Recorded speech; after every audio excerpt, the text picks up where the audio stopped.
যে উলামায়ে কেরামকে মুহাব্বত করে না, সম্মান করে না, যে উলামায়ে কেরামের বিরুদ্ধাচরণ করে, ওই ব্যক্তি লাইসা মিন উম্মতি, আমি নবীর উম্মতের অন্তর্ভুক্ত না। নাউযু বিল্লাহ, স্পষ্ট হাদিস। তাহলে আমার আপনার অবস্থান কোথায়? চিন্তা ভাবনা করে দেখেন, চিন্তা ভাবনা করে দেখেন আমার আপনার অবস্থান কোথায়। আমার আপনার উলামায়ে কেরামের সাথে সম্পর্ক কি? মসজিদের ইমামের সাথে সম্পর্ক কি? মসজিদের মুয়াজ্জিন সাহেবের সাথে সম্পর্ক কি? মাদ্রাসার মুহতামিমের সাথে আমার আপনার সম্পর্ক কি? তাদের সম্পর্কে আমার আপনার অন্তরে কি লালন পালন করি? একটাবার চিন্তা ভাবনা করে দেখেন। আমি যেই কথাগুলো বললাম, কুরআন হাদিসের বিরোধী কোনো কথা বলি নাই, কুরআন হাদিসের ভিতর থেকে কথা বলেছি। মিলা দেখেন আমার আপনার অবস্থান কোথায়। মুহতারাম হাজিরিন, আপনারা অনেকেই মনে করেন জাতির উলামায়ে কেরাম কোন একজন নেতার বিরুদ্ধে কথা বলে এই জন্য তার বিরুদ্ধাচরণ করে ফেলেন। মুহতারাম হাজিরিন, আপনি তো একজন মুসলিম, একজন উলামায়ে কেরামের বিরুদ্ধাচরণ করার পূর্বে, উলামায়ে কেরামের বিরুদ্ধে কথা বলার পূর্বে অন্ততপক্ষে 50 বার ভাববেন, ঠিক না বেঠিক? আপনাদেরকে ঠান্ডা মাথা আমি দুইটা কথা বলে যাই। উলামায়ে কেরাম ক্ষমতা চায় না, উলামায়ে কেরাম ক্ষমতার মসনদ চায় না। উলামায়ে কেরাম চায় যেহেতু দেশ আল্লাহর, যেহেতু পৃথিবী আল্লাহর, পৃথিবীর জমিন যেহেতু আল্লাহর, সেহেতু জমিনের মধ্যে শাসন চলবে কার? আইন চলবে কার? আইন বাস্তবায়ন করার জন্য উলামায়ে কেরাম মানুষের দ্বারে যায়, নেতাদের কাছে যায়। নেতারা ভুল ভ্রান্তি করলে ভুল ভ্রান্তি ধরিয়ে দেয়, ঠিক না বেঠিক? মুহতারাম হাজিরিন, এই জন্য কোন উলামায়ে কেরাম কোন নেতার একটা ভুল করেছেন, এই ভুল যদি ধরিয়ে দেন, এর বিরুদ্ধাচরণ আপনি করবেন না। আপনি ক্ষমতার জন্য জান্নাতকে বিক্রি করবেন না, ঠিক না বেঠিক? আপনি জাহান্নামী না, আপনি জান্নাতি, ঠিক না বেঠিক? এই জন্য বিরুদ্ধাচরণ করার পূর্বে 50 বার ভাববেন, উলামায়ে কেরামের বিরুদ্ধে যাইতেছি, আমি আমার অবস্থান কি জান্নাত করতেছি না জাহান্নাম বানাইতেছি, ঠিক না বেঠিক? হযরতে ইব্রাহিম আলাইহিস সালামের বিরুদ্ধাচরণ করেছিল নমরুদ। নমরুদের মৃত্যু কিন্তু খুবই ভয়ঙ্কর, খুবই ভয়ঙ্কর হয়েছে। মূসা আলাইহিস সালামের বিরুদ্ধাচরণ করেছিল কারুন। কারুন কিন্তু আজ পর্যন্ত মূসা আলাইহিস সালামের অভিশাপে দুনিয়ার জমিনে ডাবতেছে, ঠিক না বেঠিক?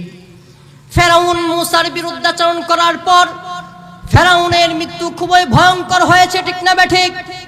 আবু জাহেল, উতবা, শাইবা রাসূলুল্লাহ সাল্লাল্লাহু আলাইহি ওয়াসাল্লামের বিরুদ্ধাচরণ করার কারণে তাদের মৃত্যু কিন্তু খুবই ভয়ঙ্কর হয়েছে, ঠিক না বেঠিক? আবু লাহাবের মৃত্যু খুবই ভয়ঙ্কর হয়েছে, তাকে দাফন করার মতো কোন মানুষ পাওয়া যায় নাই, ঠিক না বেঠিক? এমন রোগে আক্রান্ত করিয়া আল্লাহ রাব্বুল আলামিন তার মৃত্যু ঘটাইছে শুধুমাত্র রাসূলের বিরুদ্ধাচরণ করার কারণে, ঠিক না বেঠিক? আমরা অনেকেই তাব্বাত ইয়াদা আবি লাহাব ওয়া তাব্বা পড়ে থাকি, ঠিক না বেঠিক? আল্লাহ রাব্বুল আলামিন রাসূলকে অভিশাপ দিয়েছিল কে? আবু লাহাব। স্বয়ং আল্লাহ রাব্বুল আলামিন তাকে অভিশাপ দিয়ে দিয়েছেন, তাব্বাত ইয়াদা আবি লাহাব, আবু লাহাবের দুরহাত ধ্বংস হোক, ওয়া তাব্বা, সে নিজেও ধ্বংস হয়ে যাক।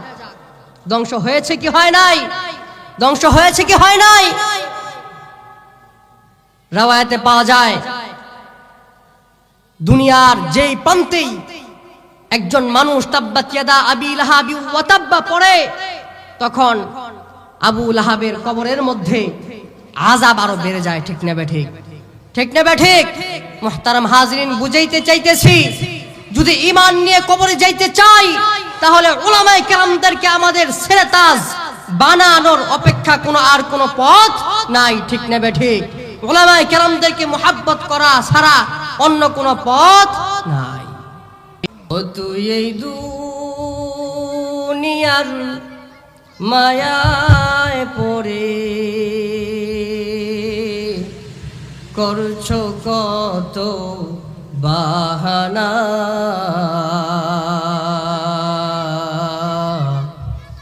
এই যে নয় তোরা আসল বাড়ি, কবর যে তোরা আসল ঠিকানা। ও তুই এই দুনিয়ার মায়ায় পড়ে করছো কত বাহানা,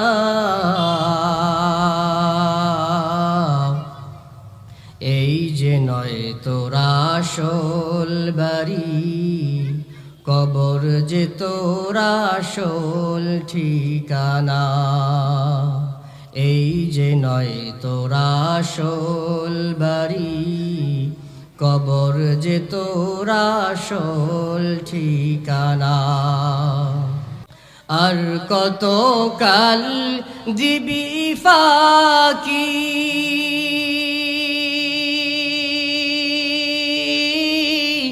বেশি দিন আর নাই যে বাকি।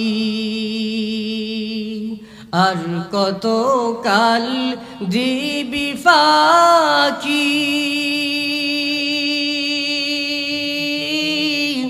বেশি দিন আর নাই যে বাকি।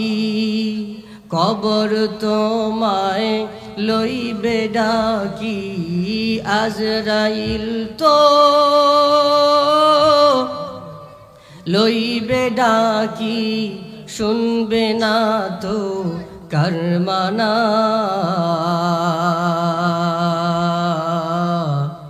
এই যে নয় তোরা আসল বাড়ি, কবর যে তোরা আসল ঠিকানা। এই যে নয় তোরা আসল বাড়ি, কবর যে তোরা আসল ঠিকানা। আল্লাহু আকবার। আমাদের হায়াতের মালিক কে? আমাদের মৌতের মালিক কে? আমাদের রিজিকের মালিক কে? সব কিছুর মালিক কে? বাংলাদেশের মালিক কে? পৃথিবীর মালিক কে? অতএব পৃথিবীতে আইন চলবে কার? আওয়াজ করে বলতে হবে কার? বাংলাদেশে সংখ্যালঘু মুসলিম না হিন্দু, এই জন্য বাংলাদেশে আইন চলবে কার? আওয়াজ করে বলতে হবে কার? আল্লাহর, মুসলিমদের আইন চলবে। আপনারা সবাই রাজি আছেন তো ইনশাআল্লাহ? আল্লাহ তাআলা আমাদেরকে সহ সবাইকে কবুল করুক। সকলে বলেন আমিন। মুহতারাম হাজিরিন, আমি আপনাদের খেদমতে সূরাতুল হুজুরাতের 4 নম্বর আয়াতে কারিমা তেলাওয়াত করেছি। যে আয়াতে কারিমা নাজিল হওয়ার প্রেক্ষাপট হইল, বনি তামিম গোত্রের কিছু লোক নতুন নতুন মুসলমান হয়েছে। নতুন নতুন কি হয়েছে? মুসলিম হয়েছে। এখন মুসলিম হওয়ার পর চিন্তা ভাবনা করলো, আমাদের মধ্যে থেকে যদি একজনকে আমির বানিয়ে দেওয়া হয়, তাহলে ওই আমিরের কথা শুনে আমরা আমল করতাম, তার গাইডলাইন মেনে চলতাম, এতে আমরা অনেক উপকৃত হতাম। এই চিন্তা ভাবনাটা ভালো না খারাপ? বলেন না, ভালো না খারাপ? বনি তামিম গোত্রের লোকেরা নিজেদের মধ্যে একজন আমির বানানোর জন্য রাসূলুল্লাহ সাল্লাল্লাহু আলাইহি ওয়াসাল্লামের দরবারে হাজির। রাসূলুল্লাহ সাল্লাল্লাহু আলাইহি ওয়াসাল্লামের দরবারে হাজির। সময়টা এমন ছিল যেই সময়ে গোটা পৃথিবীতে আরব আমিরতে প্রচণ্ড গরম, প্রচণ্ড রোদের তাপ। যেই সময়ে দুপুর বেলায় সাধারণত মুসলিমরা বা সমস্ত মানুষেরাই ঘর থেকে বের হয় না, ঘরের মধ্যে বিশ্রাম নেয়। এমন দুপুর বেলায় বনি তামিম গোত্রের লোকেরা রাসূলুল্লাহ সাল্লাল্লাহু আলাইহি ওয়াসাল্লামের দরবারে হাজির হয়ে রাসূলুল্লাহ সাল্লাল্লাহু আলাইহি ওয়াসাল্লাম ঘরে যখন বিশ্রাম নিচ্ছেন, তখন ঘর থেকে, ঘরের বাহির থেকে আওয়াজ করে ডাকতেছেন, ইয়া রাসূলুল্লাহ উখরুজ লানা। আওয়াজ করে ডাকতেছে, ইয়া রাসূল, আমরা বনি তামিম গোত্রের লোক আপনার দরবারে হাজির হয়েছি, আপনি আপনার ঘর থেকে আমাদের জন্য বের হন। আওয়াজ করে বলতেছে, যে আওয়াজটা আল্লাহ তাআলার দরবারে পৌঁছার পর আল্লাহ তাআলা তাদের আওয়াজকে পছন্দ করলেন না। একজন কুরআনের ইলমের অধিকারী আলেমকে অথবা নবীকে সাধারণ মানুষ ঘরের বাহির থেকে আওয়াজ করে ডাকবে অথবা সরাসরি আওয়াজ করে চিল্লায়া চিল্লায়া ডাকবে, এটা ওই আলেম অথবা নবীর শানের খেলাফ। নবীর শানে, উলামায়ে কেরামের শানে বেয়াদবি হয়ে যায়। রাসূলুল্লাহ সাল্লাল্লাহু আলাইহি ওয়াসাল্লাম ঘরে বিশ্রাম নিচ্ছেন, ঘরের বাহির থেকে আওয়াজ করে বলতেছে, ইয়া রাসূলুল্লাহ উখরুজ লানা, উখরুজ লানা, আমাদের জন্য ঘর থেকে বের হয়ে যান। আল্লাহ রাব্বুল আলামিন এদের আওয়াজকে অপছন্দ করলেন। সাথে সাথে আল্লাহ রাব্বুল আলামিন কোরআনে কারীমের সূরাতুল হুজুরাতের 4 নম্বর 5 নম্বর আয়াতে কারীমা নাজিল করে দিলেন। আল্লাহ রাব্বুল আলামিন বলেন, ইন্নাল্লাযীনা ইউনাদুনাকা মিন ওয়ারাইল হুজুরাত আকসারুহুম লা ইয়াকিলুন। মহান রব্বুল ইজ্জত ওয়াল জালাল বলেন, ইয়া রাসূলুল্লাহ, আপনি প্রচন্ড রোদের কারণে ঘরের ভিতরে আরাম করতেছেন, বিশ্রাম নিচ্ছেন, এমন সময় ঘরের বাহির থেকে আপনাকে কিছু লোক আওয়াজ করে ডাকতেছেন, আওয়াজ করে ডাকতেছেন। এটা আসলে আমি আল্লাহ পছন্দ করলাম না। এরা যারা আপনাকে আওয়াজ করে ডাকতেছে, আওয়াজ করে ডাকতেছে, এরা আসলে অবুঝ নির্বুদ্ধির দল। এরা আসলে বুঝে না, এরা আসলে নির্বুদ্ধির দল। আল্লাহ রাব্বুল আলামিন বলেন, ওয়ালাউ আন্নাহুম সাবারু হাত্তা তাখরুজা ইলাইহিম। আল্লাহ রাব্বুল আলামিন বলেন, ওয়ালাউ আন্নাহুম সাবারু,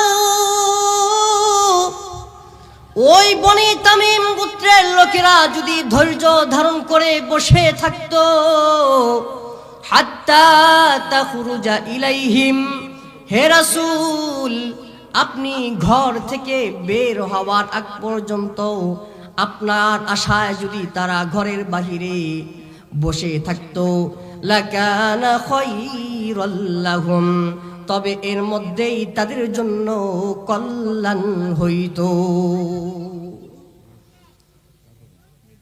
বনি তামিম গোত্রের লোকেরা বুঝে না, একজন নবীর শানে, নবীর সামনে আওয়াজ করে কথা বলা যাবে না, এটা তারা বুঝে না। আকসারুহুম লা ইয়াকিলুন, এদের অধিকাংশই নির্বুদ্ধের দল। আল্লাহ তাআলা বলতেছেন, যদি তারা আপনি ঘর থেকে বের হওয়ার আগ পর্যন্ত আপনার অপেক্ষায় বসে থাকতো, আপনি ঘর থেকে বের হওয়ার পর আপনার সাথে কথা বলতো, লাকানা খায়রাল লাহুম, তাহলে এর মধ্যেই তাদের জন্য কল্যাণ হইতো।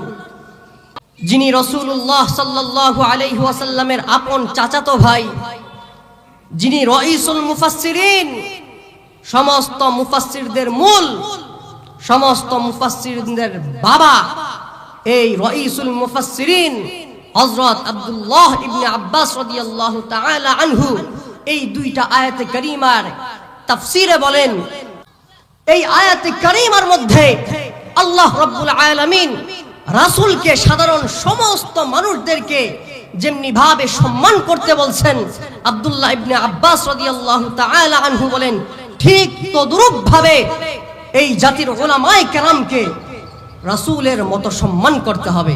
আল্লাহু আকবার। মুহতারাম হাজিরিন, রাসূলুল্লাহ সাল্লাল্লাহু আলাইহি ওয়াসাল্লামকে আমরা সামনে পাইলে কেমন মুহাব্বত করতাম, কেমন তাজিম করতাম, একটাবার চিন্তা করে দেখেছেন কি? আব্দুল্লাহ ইবনে আব্বাস রাদিয়াল্লাহু তাআলা আনহু, যিনি রাইসুল মুফাসসিরিন, তিনি বলেন রাসূলকে যেমনি ভাবে তাজিম করতে হবে, সম্মান করতে হবে, জাতির উলামায়ে কেরামকে ঠিক হুবহু সম্মান করতে হবে। আজকে আমরা কোথায় আছি মুহতারাম হাজিরিন? কোথায় আমরা আছি? উলামায়ে কেরামদেরকে কোন মর্যাদায় আমরা রাখি, কোন অবস্থানে আমরা রাখি? হযরত আব্দুল্লাহ ইবনে আব্বাস রাদিয়াল্লাহু তাআলা আনহু এর কথা মতো যদি জাতির উলামায়ে কেরামদেরকে সম্মান করি তাহলে ফায়দা কি? আর যদি অসম্মান করি, মুহাব্বত না করি, তাহলে এর মধ্যে ক্ষতি কি? এটা আমাদের জানার দরকার আছে না নাই? আছে না নাই? প্রথমে আমরা জানবো যে আব্দুল্লাহ ইবনে আব্বাস রাদিয়াল্লাহু তাআলা আনহু কেন একজন নবীর মতো উলামায়ে কেরামদেরকে সম্মান করতে বলেছেন। ধরেন আমাদের এই রামেরকান্তা এলাকার মধ্যে একজন মা গর্ভবতী হয়েছেন। গর্ভবতী হওয়ার পর তার স্বামী মারা গেল। 9 মাস 10 মাস অতিবাহিত হওয়ার পর বাচ্চা ভূমিষ্ঠ হইল।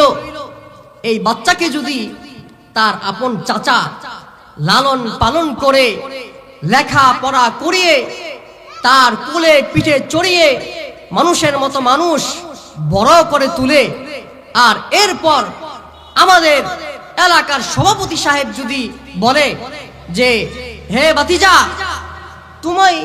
তোমার বাবাকে দেখো নাই, তোমার বাবা তুমি যখন গর্ভে ছিলা তখনই চলে গেছে, এখন তোমার আপন চাচা তোমার বাবার মতো করে তোমাকে মোহাব্বত করে লেখাপড়া করিয়ে বড় করেছেন, অতএব তুমি তোমার চাচাকে বাবার মতো মোহাব্বত করিও, বাবার মতো সম্মান করিও। তাহলে এই কথাটা যৌক্তিক না অযৌক্তিক? যৌক্তিক না অযৌক্তিক? ও মুসলমান ভাইরা আমার, মহান রব্বুল আলামিন পৃথিবী সৃষ্টি করার পর থেকে হযরত আদম আলাইহিস সালাম থেকে আমাদের রাসূলুল্লাহ সাল্লাল্লাহু আলাইহি ওয়াসাল্লাম পর্যন্ত 1 লক্ষ মতান্তরে 2,24,000 পয়গম্বর দুনিয়াতে পাঠিয়েছিলেন, ঠিক কিনা? সমস্ত নবী আম্বিয়া আলাইহিস সালাম দুনিয়াতে আসছেন। এর মধ্যে প্রধান কারণ হইল, 1 নম্বর কারণ হইল সমস্ত নবী আম্বিয়া আলাইহিস সালাম প্রথমত সমস্ত তার যুগের মানুষদের নিকট আল্লাহ তাআলার তাওহীদের কথা প্রচার করেছেন, আল্লাহ তাআলার প্রতি ঈমান আনার কথা বলেছেন। এরপরে প্রত্যেকটা উম্মতকে ধরে ধরে ধরে ধরে জাহান্নামের পথ থেকে বাঁচিয়ে জান্নাতের পথে কিভাবে ধাপিত করা যায় এই কাজে ব্যস্ত হয়েছেন, ঠিক কিনা? আমাদের নবী মুহাম্মদ সাল্লাল্লাহু আলাইহি ওয়াসাল্লাম আজ থেকে 1450 বছর পূর্বে ইন্তেকাল করেছেন, ঠিক না বেঠিক? ঠিক না বেঠিক? 1450 বছর পূর্বে পর্যন্ত দুনিয়াতে যত মানুষ এসেছেন তাদেরকে যুগে যুগে নবী আম্বিয়া আলাইহিস সালাম দুনিয়াতে আসার পর বুঝাইছেন, ধরে ধরে জাহান্নামের পথ থেকে বাঁচিয়ে বাঁচিয়ে জান্নাতের পথের দিকে ধাপিত করেছেন। আমি আপনাদেরকে প্রশ্ন করতে চাই, 1450 বছর পূর্বে পর্যন্ত যত মানুষ আসছেন দুনিয়াতে, এদেরই কি জান্নাতে যাওয়ার প্রয়োজন? আমাদের কি জান্নাতে যাওয়ার প্রয়োজন না? আমরা কি জাহান্নামে যাইতে চাই না জান্নাতে যাইতে চাই? তাহলে আমাদের মধ্যে তো নবী নাই, আমাদের মধ্যে তো নবী নাই, আমাদেরকে দাওয়াত দিবেন কে? আমাদেরকে ধরে ধরে জাহান্নামের পথ থেকে বাঁচিয়ে বাঁচিয়ে জান্নাতের পথের দিকে ধাবিত করবেন কে? স্বয়ং রাসূলুল্লাহ সাল্লাল্লাহু আলাইহি ওয়াসাল্লাম আল্লাহ তাআলা কোরআনে কারীমে বলেছেন, ইন্নাকা মাইয়িতুন ওয়া ইন্নাহুম মাইয়িতুন। হে রাসূল, আপনি মৃত্যুবরণ করবেন। দুনিয়ার মধ্যে যারা ছিল কাফের মুশরিকরা তারা মৃত্যুবরণ করেছেন, যারা আসবেন সমস্ত মানুষই মৃত্যুবরণ করবেন। ঠিক না বেঠিক? রাসূলুল্লাহ সাল্লাল্লাহু আলাইহি ওয়াসাল্লাম মৃত্যুবরণ করার পূর্বে তার যে দায়িত্ব মানুষদেরকে ধরে ধরে জাহান্নামের পথ থেকে বাঁচিয়ে জান্নাতের দিকে ধাবিত করবেন, এই যে দায়িত্ব গুরুবার, এই দায়িত্ব স্বয়ং রাসূলুল্লাহ সাল্লাল্লাহু আলাইহি ওয়াসাল্লাম জাতির এই উলামায়ে কেরামদেরকে দিয়ে গেছেন। বলেন সুবহানাল্লাহ। আল্লাহর রাসূল সাল্লাল্লাহু আলাইহি ওয়াসাল্লাম বলেন, ইন্নামাল উলামা ওয়ারাসাতুল আম্বিয়া। নিশ্চয় উলামায়ে কেরাম হইল নবীর ওয়ারিস। মুহতারাম হাজিরিন, তাহলে এখন যে আমাদেরকে জাহান্নামের পথ থেকে বাঁচিয়ে বাঁচিয়ে জান্নাতের পথের দিকে ধাবিত করতেছেন, এরা কারা? এরা হইল জাতির উলামায়ে কেরাম। তাহলে কার কাজ কে করলো বলেন তো? নবীর কাজ উলামায়ে কেরাম করলো। নবীর কাজ কে করলো? মনে হয় কথাটা বুঝেন নাই। আমাদেরকে জাহান্নামের পথ থেকে বাঁচানোর দায়িত্ব কার ছিল? রাসূলুল্লাহ সাল্লাল্লাহু আলাইহি ওয়াসাল্লাম। কিন্তু তিনি দুনিয়াতে নাই, এখন এর দায়িত্ব পালন করতেছে কে? উলামায়ে কেরাম। বলেন, কথা বলেন না কেন? কে করতেছে? উলামায়ে কেরাম। এই দায়িত্ব স্বয়ং কে দিয়েছেন? রাসূলুল্লাহ সাল্লাল্লাহু আলাইহি ওয়াসাল্লাম। কথাগুলো দিলের কান লাগায় শুনবেন, অন্তরে বদ্ধমূল করে রাখার চেষ্টা করবেন ইনশাআল্লাহ। কেন বদ্ধমূল করে রাখার চেষ্টা করবেন? এও সামনে আসতেছে ইনশাআল্লাহ। তাহলে এখন যদি আমি আপনাদেরকে বলতে চাই, যেমনি ভাবে একজন চাচাকে করা যেমনি ভাবে যুক্তিসম্মত, ঠিক তদ্রূপ ভাবে উলামায়ে কেরাম রাসূলুল্লাহ সাল্লাল্লাহু আলাইহি ওয়াসাল্লামের দায়িত্ব পালন করতেছে, সেহেতু উলামায়ে কেরামদেরকে নবীর মতো সম্মান করা উচিত। ঠিক না বেঠিক?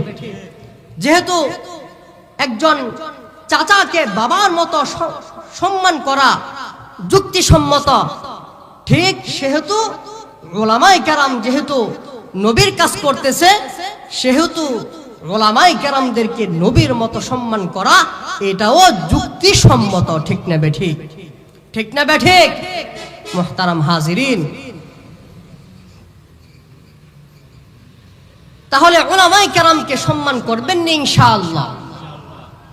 সকলে বলেন ইনশাআল্লাহ। তাহলে আমাদের এক নাম্বার বুঝে আসছে কেন উলামায়ে কেরামদেরকে সম্মান করতে হবে। দুই নাম্বার বিষয়, উলামায়ে কেরামদেরকে সম্মান করলে কি ফায়দা? মুহতারাম হাজিরিন, আপনারা অনেকেই জানেন প্রসিদ্ধ ঘটনা, হযরত মূসা আলাইহিস সালাম যখন দুনিয়াতে আগমন করেছেন, মূসা আলাইহিস সালাম যখন দুনিয়াতে আগমন করেছেন, সময়টা ছিল খুবই ভয়াবহ, খুবই ভয়ঙ্কর সময় ছিল। ফেরাউন স্বপ্নে দেখেছে তার সময়ে এমন একটা বাচ্চা জন্মগ্রহণ করবে, যেই বাচ্চাটা বড় হয়ে তার ক্ষমতার মসনদ ভেঙে তুসনাস করে দেবে। স্বপ্নে দেখছে যে একজন বাচ্চা জন্মগ্রহণ করার পর তার ক্ষমতার মসনদ কি করবেন? ভেঙে দিবেন। সে যেহেতু নিজেকে খোদা দাবি করে, এই খোদা দাবি করনে ওয়ালা মানুষকে পর্যন্ত দুনিয়া থেকে উৎখাত করে দিবেন। একজন বাচ্চা দুনিয়াতে কি করছেন? আসতেছেন। এই স্বপ্ন যখন দেখছে তখন তার সৈন্যবাহিনী সমস্ত তার চেলাবেলাদেরকে ডাক দিছে। চেলাবেলাদেরকে ডাক দেওয়ার পর বলতেছে, এমন এমন একটা স্বপ্নে দেখলাম, এটার ব্যাখ্যা কি? একজন পণ্ডিত, অনেক লম্বা কাহিনী, শর্টকাটে বলতেছি। একজন পণ্ডিত বলতেছে, আপনি স্বপ্নে যেটা দেখছেন স্বপ্নে এটাই বাস্তব হবে। একজন বাচ্চা দুনিয়াতে জন্মগ্রহণ করবেন, যিনি বড় হয়ে নবুয়ত পাওয়ার পর আপনার ক্ষমতার মস্তক ভেঙে তুসতাস করে দিবেন। বলেন আল্লাহু আকবার। স্বপ্নে যেটা দেখছেন এটাই বাস্তব হবে। এখন তো পেরেশান, হায় হায়, আমি নিজেকে খোদা দাবি করি, পুরো পৃথিবীর বাদশা আমি, আমার উপরে কথা বলনে ওয়ালা কেউ নাই। একজন বাচ্চা জন্মগ্রহণ করবে অচিরেই, সে কিনা আমার ক্ষমতার মস্তক ভেঙে তুসতাস করে দেবে। পেরেশান, কি করা যায়, এর থেকে কিভাবে রেহাই পাওয়া যায়? ফেরাউন চিন্তা ভাবনা করার পর সমস্ত সৈন্যদলকে আদেশ করলেন, আজ থেকে পৃথিবীর মধ্যে, পৃথিবীর আনাচ কানাচে যেখানেই একজন সন্তান জন্মগ্রহণ করবে, সন্তানটা যদি হয় ছেলে, তাহলে সাথে সাথেই তাকে কতল করে ফেলবা। আওয়াজ করে বলেন নাউযু বিল্লাহ। এক এক করে হাজার হাজার ছেলেকে হত্যা করছে, নাউযু বিল্লাহ। এমনকি ওই সময়টা এমন ভয়ঙ্কর ছিল যে গর্ভের মধ্যে যদি বুঝতে পারছে একজন মায়ের গর্ভে যে বাচ্চাটা দুনিয়াতে আসবে, এই বাচ্চাটা ছেলে বাচ্চা, এরা যদি বুঝতে পারছে সাথে সাথে গর্ভের ভিতরেই হত্যা করে ফেলছেন, নাউযু বিল্লাহ। কেমন পাষাণ ছিল, কেমন পৈশাচিক ছিল ফেরাউন এবং তার সৈন্যবাহিনী। হাজার হাজার, শত শত, হাজার হাজার ছেলেদেরকে হত্যা করছে, নাউযু বিল্লাহ। কিন্তু মুহতারাম হাজিরিন, আল্লাহ রাব্বুল আলামিন যদি কাউকে বাঁচাইতে চায়, দুনিয়ার সমস্ত মানুষ একদিকে, আল্লাহ একদিকে, ঠিক না ঠিক? দুনিয়ার সমস্ত মানুষ মিলে যদি একজন মানুষকে হত্যা করতে চায়, আর আল্লাহ রাব্বুল আলামিন যদি চিন্তা করে, যদি ইচ্ছা করে যে এই মানুষকে আমি বাঁচাবো, তাহলে এই মানুষ মৃত্যুবরণ করবে না বেঁচে থাকবে? আওয়াজ করে বলতে হবে, বেঁচে থাকবে না মৃত্যুবরণ করবে? মুহতারাম হাজিরিন, ওয়া মাকারু ওয়া মাকারাল্লাহ ওয়াল্লাহু খায়রুল মাকিরিন। শ্রেষ্ঠ কৌশলী কে? আওয়াজ করে বলতে হবে, শ্রেষ্ঠ কৌশলী কে? মুহতারাম হাজিরিন, এমন কঠিন সময়ে, এমন ভয়ঙ্কর সময়ে মহান রব্বুল আলামিন ফেরাউনের স্বপ্ন বাস্তব রূপ ধারণ করার জন্য হযরতে মূসা আলাইহিস সালামকে দুনিয়াতে প্রেরণ করলেন। বলেন সুবহানাল্লাহ।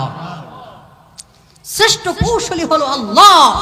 আল্লাহ তাআলা ইচ্ছা করলেন যে ফেরাউন, তুই আমার বান্দাকে মারতে চাস, আমার বান্দাকে তোর ঘরের মধ্যেই লালন পালন করিয়ে বড় করব। বলেন না সুবহানাল্লাহ। আল্লাহ রাব্বুল আলামিন, মুহতারাম হাজিরিন, অনেক বড় লম্বা ঘটনা, শর্টকাটে বলতে চাইতেছি, তাও শর্টকাট হয় না। যাই হোক, আল্লাহ রাব্বুল আলামিন কোনো না কোনো ভাবে হযরতে মূসা আলাইহিস সালামকে ফেরাউনের ঘরে পৌঁছিয়ে দিলেন। হযরতে আসিয়া আলাইহিস সালামের কোলে পৌঁছায়া দিলেন। হযরতে আসিয়া আলাইহিস সালাম যখন মূসা আলাইহিস সালামকে দেখলেন, সাথে সাথে কুলে নিলেন। কুলে নেওয়ার পর বলতেছে, আরে এই বাচ্চাটাকে তো সাধারণ বাচ্চা মনে হয় না, এরা দেখলে আমার মুহাব্বত লাগে। কি লাগে বলেন তো? এরা দেখলে আমার মুহাব্বত লাগে। চিন্তা করলেন, যেভাবেই হোক এই ছেলেকে আমি লালন পালন করব। বলেন সুবহানাল্লাহ। লালন পালন করার মতো মন মানসিকতা হযরতে আসিয়া আলাইহিস সালামের অন্তরে উদয় করে দিয়েছেন কে? আল্লাহ। মুহতারাম হাজিরিন, পক্ষান্তরে ফেরাউন ঘরে আসার পর বলতেছে, হেরে আসিয়া, এই ছেলেটা কেঠা, এই দুধের বাচ্চা কেঠা, দেখলেই তো আমার ঘৃণা জন্মাইতেছে অন্তরে। বলেন নাউযু বিল্লাহ। মুহতারাম হাজিরিন, হযরতে আসিয়া আলাইহিস সালাম বলেছিলেন যে এই ছেলেটাকে দেখলে আমার মুহাব্বত লাগে। এই লম্বা ঘটনাকে মুফাসসিরিনে কেরাম ঘটনা উল্লেখ করে প্রমাণ করে যে ওই যে হযরত আসিয়া আলাইহিস সালাম বলেছিলেন এই ছেলেটাকে দেখলে আমার মুহাব্বত লাগে, শুধুমাত্র এতটুকু কথা বলার কারণে হযরতে আসিয়া আলাইহিস সালাম যখন ইন্তেকাল করেছেন তখন তাদের ইন্তেকালের সময় আল্লাহ তাআলা মহান দৌলত, ইমানের মতো দৌলত নসিব করে দিয়েছেন। বলেন সুবহানাল্লাহ। তো মুফাসসিরিনে কেরাম বলেন ঠিক তদ্রূপ ভাবে জাতির উলামায়ে কেরামদেরকে যদি কেউ মুহাব্বত করে তাহলে এক নাম্বার ফায়দা হচ্ছে মৃত্যুর সময় তার জবানে ঈমান নসিব করে দিবেন কে? আওয়াজ করে বলতে হবে কে? লা ইলাহা ইল্লাল্লাহু মুহাম্মাদুর রাসূলুল্লাহ। সকলেই পড়ি সাল্লাল্লাহু আলাইহি ওয়াসাল্লাম। তাহলে যদি উলামায়ে কেরামকে মুহাব্বত করা হয় তাহলে এক নাম্বার ফায়দা কি? মৃত্যুর সময় ঈমান নসিব হবে। বলেন না, মৃত্যুর সময় কি হবে? ঈমান নসিব হবে। আমি যদি আপনাদেরকে প্রশ্ন করি যে কে কে মৃত্যুর সময় ঈমান মুখে জারি হোক এটা চান না? হাত তোলেন। কেউ হাত তুলবেন? কেউ হাত তুলবেন? সকলেই চান যে মৃত্যুর সময় ঈমান নসিব হোক, ঠিক না বেঠিক? কারণ মৃত্যুর সময় যদি ঈমান নসিব না হয় তাহলে জাহান্নাম ছাড়া আমার আপনার কোনো উপায় থাকবে না, ঠিক না বেঠিক? মুহতারাম হাজিরিন, এর বিপরীতে যদি উলামায়ে কেরামকে কেউ মুহাব্বত না করে, হাসি ঠাট্টা করে, তাহলে তার কি ক্ষতি হবে? মুফাসসিরিনে কেরাম একই সাথে হযরত আসিয়া আলাইহিস সালামের ঘটনার সাথে ফেরাউনের ঘটনাকে উল্লেখ করার পর বলতেছে, ফেরাউন মুসা আলাইহিস সালামকে দেখার পর বলেছিলেন এই ছেলেটাকে দেখলে আমার মুহাব্বত লাগে না, অন্তরে ঘৃণা জন্মায়। নাউযুবিল্লাহ। শুধুমাত্র এতটুকু কথা বলার কারণে মৃত্যুর সময় তার ঈমান নসিব হয় নাই। নাউযুবিল্লাহ। আপনারা জানেন যখন মৃত্যুবরণ করতেছিলেন তখন ফেরাউন মুখ দিয়ে কালেমা তয়্যিবা পাঠ করার জন্য করেছিলেন, ঠিক না বেঠিক? কিন্তু আল্লাহ রাব্বুল আলামিন হযরত জিবরাইল আমিন আলাইহিস সালাম দ্বারা তার মুখে কেদা দিয়েছেন, ঠিক না বেঠিক? কেদা দিয়েছেন কে? কার হুকুমে জিবরাইল কেদা দিয়েছেন? আল্লাহর। তাহলে বোঝা গেল নবী বা উলামায়ে কেরামদের সাথে যারা বিরুদ্ধাচরণ করবে মৃত্যুর সময় যতই মুখ পর্যন্ত করুক না কেন তার মুখের মধ্যে কালেমা জারি করে দিবেন না কে? দিবেন না কে? এই ঘটনাকে মুফাসসিরিনে কেরাম সামনে আনার পর বলেন জাতির উলামায়ে কেরামকে যদি কেউ মুহাব্বত করে তাহলে ওই আসিয়া আলাইহিস সালামের মতো মৃত্যুর সময় ঈমান নসিব হবে। আর যদি উলামায়ে কেরামদেরকে অসম্মান করে, যদি হাসি ঠাট্টা করে, তাহলে ফেরাউন যেমনি ভাবে করার পরেও ঈমান নসিব হয় নাই, ঠিক তদ্রূপ ভাবে উলামায়ে কেরামের বিরুদ্ধাচরণকারী মানুষরা মৃত্যুবরণ করার সময় ঈমানহীন অবস্থায় মৃত্যুবরণ করবেন। নাউযুবিল্লাহ। তাহলে ঈমান অবস্থায় মৃত্যুবরণ করতে হলে উলামায়ে কেরামের পাশে থাকা লাগবে কি লাগবে না? উলামায়ে কেরামদেরকে মুহাব্বত করা লাগবে কি লাগবে না? নাকি উলামায়ে কেরামদের বিরুদ্ধাচরণ করবেন? হ্যাঁ মুহতারাম হাজিরিন, উলামায়ে কেরামদের বিরোধিতা করে আজ পর্যন্ত দুনিয়াতে কোনো তাগুত বাতিলপন্থী টিকতে পারে নাই, ঠিক না বেঠিক? হযরতে ইব্রাহিম আলাইহিস সালামের বিরুদ্ধাচরণ করেছিল নমরুদ। নমরুদের মৃত্যু কিন্তু খুবই ভয়ঙ্কর হয়েছে। মূসা আলাইহিস সালামের বিরুদ্ধাচরণ করেছিল কারুন কিন্তু আজ পর্যন্ত মূসা আলাইহিস সালামের অভিশাপে দুনিয়ার জমিনে ডাবতেছে, ঠিক না বেঠিক? ফেরাউন মূসার বিরুদ্ধাচরণ করার পর ফেরাউনের মৃত্যু খুবই ভয়ঙ্কর হয়েছে, ঠিক না বেঠিক? আবু জাহেল, উতবা, শাইবা রাসূলুল্লাহ সাল্লাল্লাহু আলাইহি ওয়াসাল্লামের বিরুদ্ধাচরণ করার কারণে তাদের মৃত্যু কিন্তু খুবই ভয়ঙ্কর হয়েছে, ঠিক না বেঠিক?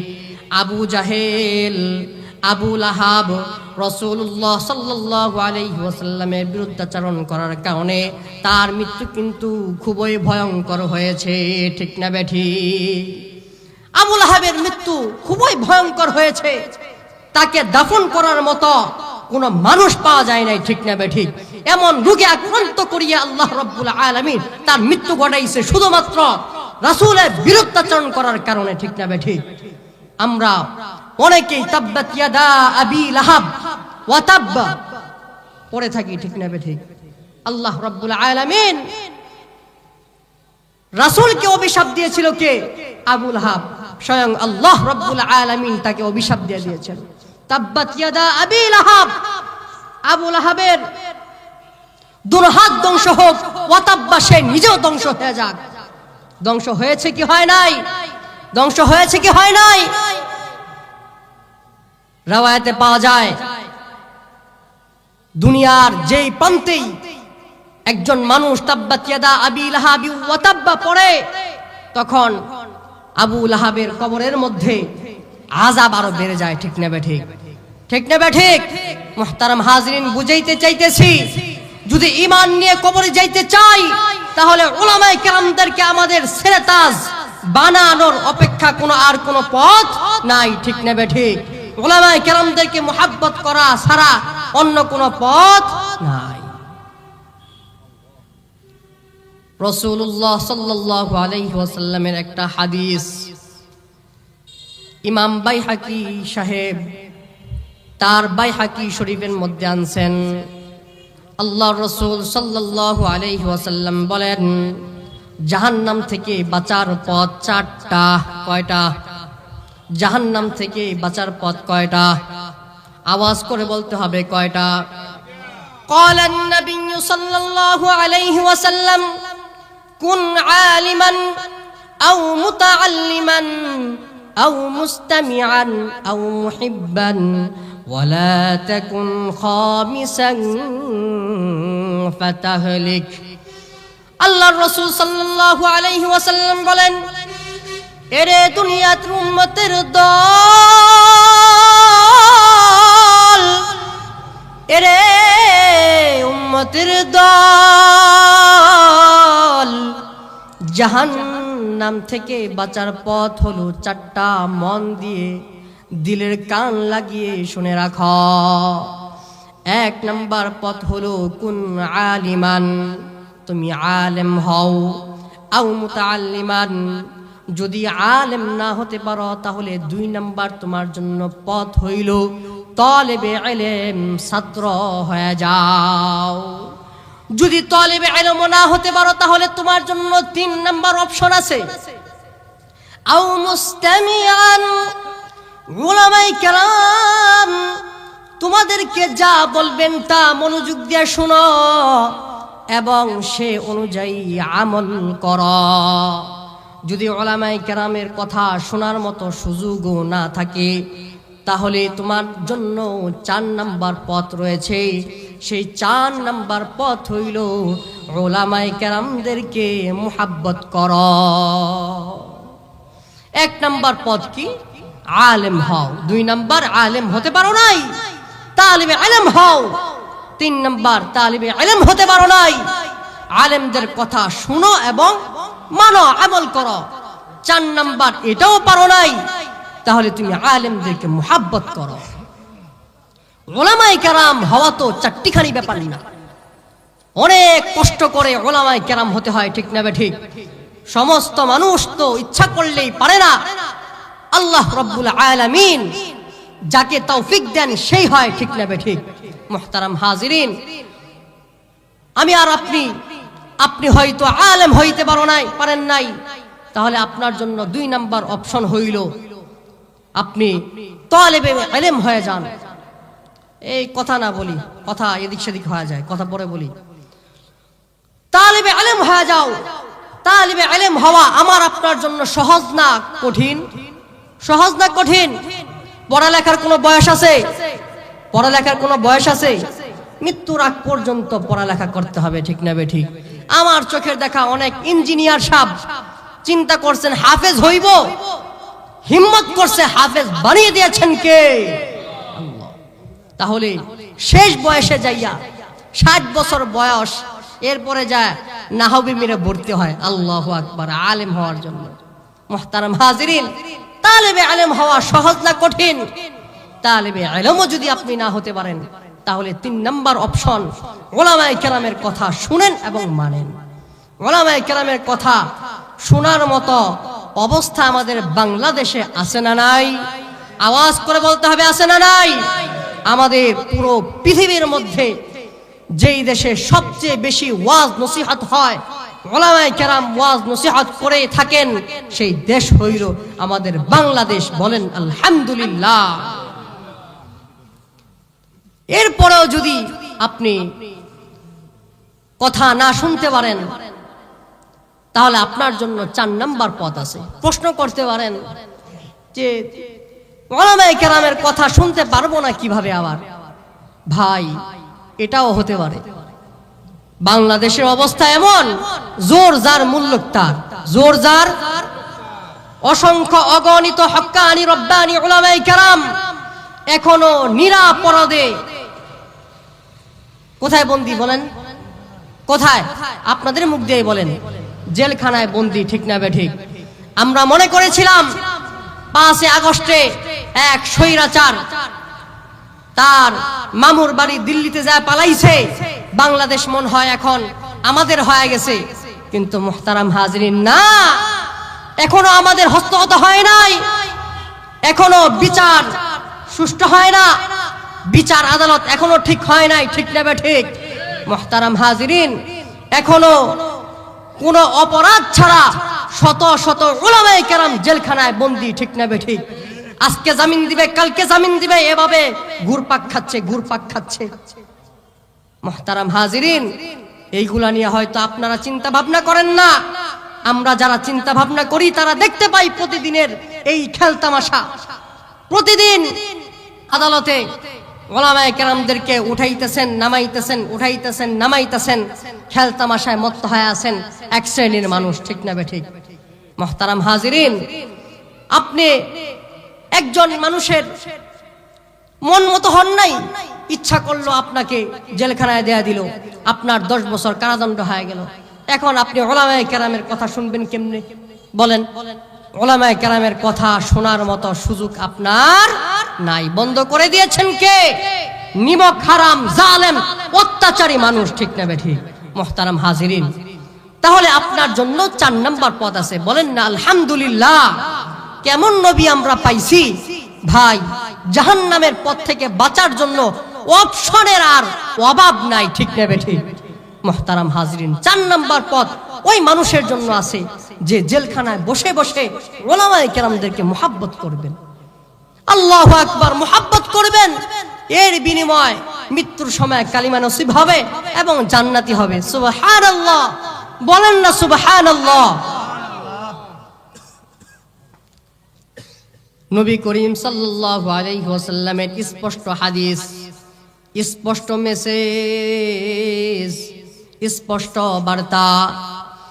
উলামায়ে কেরাম, আল্লাহ রাব্বুল আলামিন যখন উলামায়ে কেরামকে জান্নাতে দান করবেন, জান্নাতে হেঁটে হেঁটে পা করে, 1 পা 2 পা করে জান্নাতের দিকে যখন অগ্রসর হবেন, জাহান্নামের দিকে যখন তাকাইবেন, জাহান্নামের দিকে তাকায় দেখবেন কিছু মানুষ জাহান্নামের মধ্যে হাবুডুবু খাইতেছে।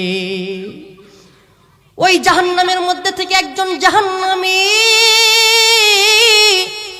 আওয়াজ করে ওই আলেমকে বলতে থাকবেন, এরে আলেম, আমার দিকে তাকাও, দেখো আমারে চিনতে পারোনি। দুনিয়ায় থাকাকালীন তোমাকে আমি 1 গ্লাস পানি দিয়া মুহাব্বত করেছিলাম। কয় গ্লাস? আওয়াজ করে বলতে হবে, কয় গ্লাস? লাখ টাকার কথা বলেছে। লাখ টাকার কথা বলছে? হ্যাঁ, কোটি টাকার কথা বলেছিনি, 1 গ্লাস পানির কথা বলেছেন। ওই জাহান্নামী বান্দা বলবেন, এরে উলামায়ে কেরাম, এক গ্লাস পানি দিয়া তোমারে মোহাব্বত করেছিলাম, আজকে দেখো আমার প্রতি তোমার একটু মোহাব্বত জন্মায়নি, আমারে দেখো না একটু তোমার সাথে জান্নাতে নামা যায় কিনা। আল্লাহু আকবার। স্পষ্ট রওয়ায়াত, ওই উলামায়ে কেরাম জাহান্নামের হাতটা ধরার পর জাহান্নাম থেকে উঠায়া আল্লাহ রব্বুল আলামিনের কাছে ফরিয়াদ করবেন, রব্বাল আলামিন, দুনিয়ায় থাকাকালীন এই মানুষটা আমারে মোহাব্বত করত, আজকে আমার কাছে মোহাব্বত প্রকাশ করতেছে, তার জন্য সুপারিশ করতে বলতেছেন, ইয়া রব্বাল আলামিন, যেমনি ভাবে আমার প্রতি রহম করে অনুগ্রহ করে আমাকে জান্নাত দান করেছ, ঠিক তেমনি ভাবে আমাকে যেহেতু মোহাব্বত করেছে তাকে তুমি জান্নাত দান করে দাও। সাথে সাথে আল্লাহ রাব্বুল আলামিন বলবেন, এরে আলেম, এর কৃতকর্মের কারণে আমি তাকে জাহান্নাম দিয়েছিলাম, কিন্তু যেহেতু আজকে তুমি নিজে আমার কাছে সুপারিশ করতেছ, এই জন্য শুনে রাখো, শুনে রাখো, যাও যাও যাও, এরে তোমার সাথে জান্নাতে নিয়ে যাও। আওয়াজ করে বলেন সুবহানাল্লাহ। মুহতারাম হাজিরিন, তাহলে উলামায়ে কেরামকে মুহাব্বত করলে ফায়দা আছে না নাই? ফায়দা আছে না নাই? মুহতারাম হাজিরিন, উলামায়ে কেরাম তো নবীর উত্তরসূরি, ঠিক কিনা? হযরত উমর ফারুক রাদিয়াল্লাহু তাআলা আনহু এর উত্তরসূরি, ঠিক না বেঠিক? রাসূলুল্লাহ সাল্লাল্লাহু আলাইহি ওয়াসাল্লামের স্পষ্ট হাদিস, লাইসা মিন উম্মতি মান লাম ইউজিল্লা কাবীরানা ওয়া ইয়ারহাম সগীরানা ওয়া ইয়ারিফ লিআলিমানা হাক্কাহু।